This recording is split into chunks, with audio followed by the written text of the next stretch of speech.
Salut à toutes et à tous et bienvenue dans cette nouvelle vidéo. J'espère que tout le monde va bien. Dans cette vidéo, comme vous avez pu le voir, on va discuter du soja. On va discuter de deux sujets très importants qui concernent le soja. Premièrement, on va parler de la toxicité du soja ou l'éventuelle toxicité du soja. On va dire jusqu'à quel point le soja est-il toxique. Et puis ensuite, on va passer au sujet qui est encore plus important, la composition nutritionnelle du soja. Est-ce que les protéines du soja pourraient remplacer les protéines d'origine animale? Quels sont également les micronutriments qu'on pourrait trouver dans le soja et qui constituent une grande partie de l'apport nutritionnel journalier recommandé? Donc on va discuter de ces deux grands sujets qui font débat, que ce soit dans les médias, dans les réseaux sociaux ou même entre scientifiques. Donc, en commençant par la toxicité, j'avais déjà parlé du soja, enfin, je l'avais cité dans l'une de mes vidéos sur la toxicologie nutritionnelle et j'avais dit que c'était une graine qui comportait des antinutriments. La vidéo concernait les antithyroïdiens, les antinutriments qui empêchaient le bon fonctionnement de la thyroïde en empêchant soit l'absorption ou la fixation de l'iode qui sert en fait au fonctionnement de la thyroïde. Et donc j'avais dit que le soja faisait partie de ces aliments-là qui empêchaient la thyroïde de fonctionner correctement. Alors, concernant ces antinutriments, en fait, ce n'est pas des substances qui sont très toxiques. D'ailleurs, on les trouve à peu près dans toutes les graines entières, et également dans l'ail, dans les oignons, dans les crucifères, par exemple comme le chou. Et c'est des antinutriments qui sont intrinsèques aux aliments.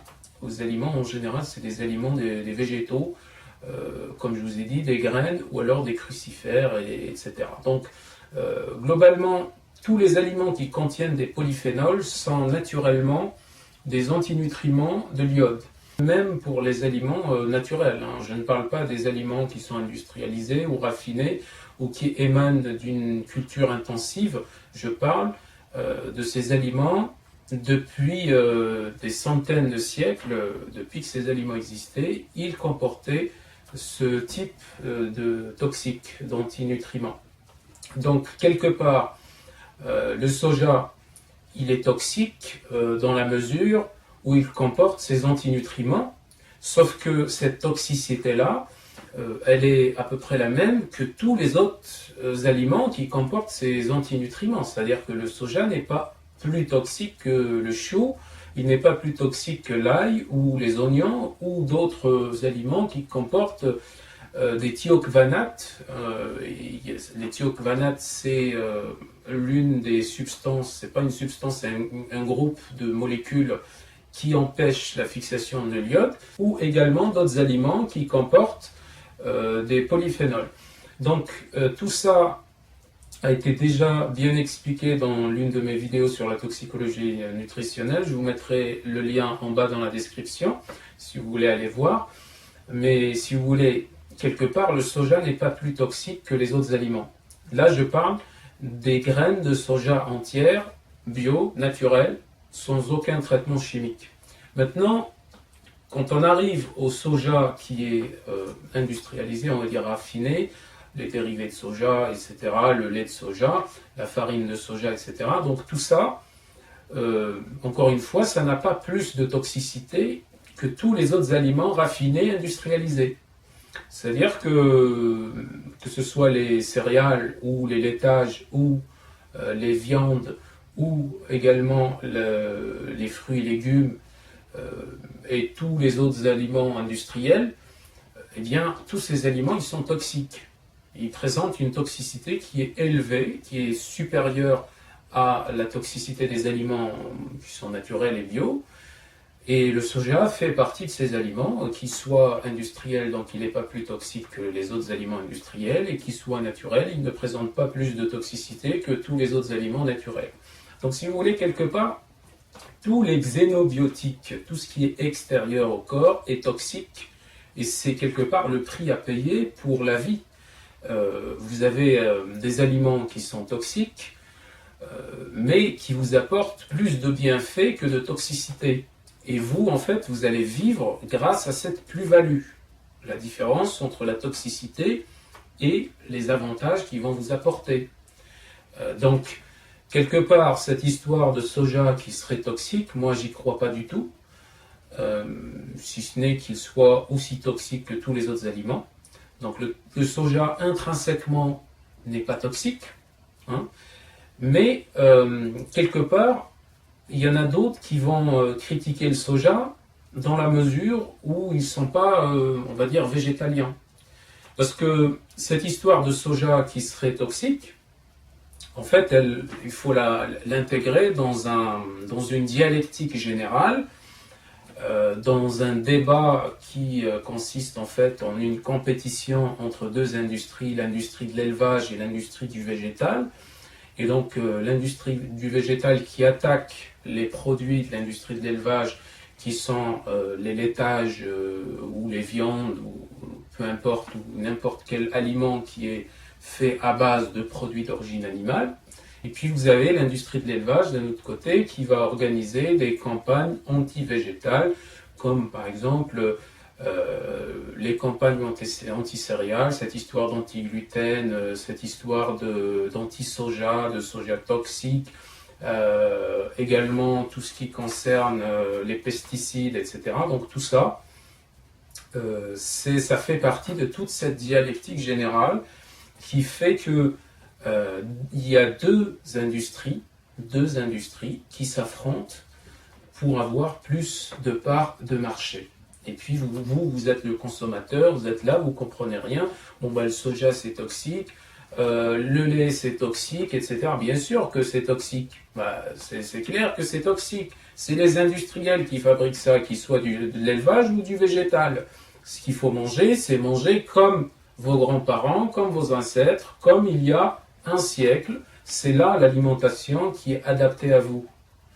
C'est pas l'alimentation industrielle. L'alimentation industrielle, elle est toxique parce que il y a un siècle, il n'y avait pas d'alimentation industrielle. C'est tout.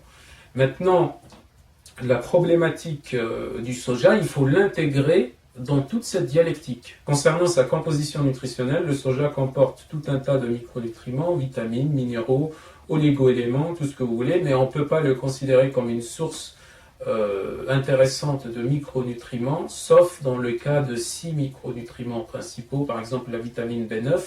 Vous trouverez dans 100 grammes de soja à peu près 30% des apports nutritionnels quotidiens, aussi la B1, la vitamine C, le manganèse, le phosphore, si je me souviens bien aussi.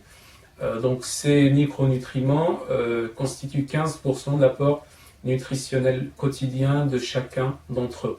Donc le soja est une très bonne source de micronutriments, mais c'est pas le Graal des micronutriments, si vous voulez. On ne peut pas le considérer comme un super aliment. C'est un très bon aliment, mais c'est pas un super aliment. Concernant les protéines, le soja comporte toute la gamme des acides aminés essentiels, sauf le tryptophane.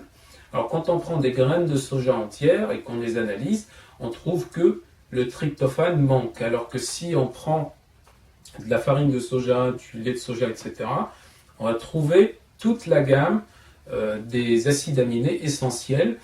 En fait, on rajoute du tryptophane en plus pour pouvoir avoir toute la gamme des acides aminés essentiels. On rajoute à peu près entre 15 et 20 mg par 100 g de soja de tryptophane et ça permet d'avoir toute la gamme des acides aminés essentiels. Donc, dans ce sens-là, si l'on considère que le soja comporte tous les acides aminés essentiels, pourquoi ne pourrait-il pas remplacer éventuellement les protéines d'origine animale?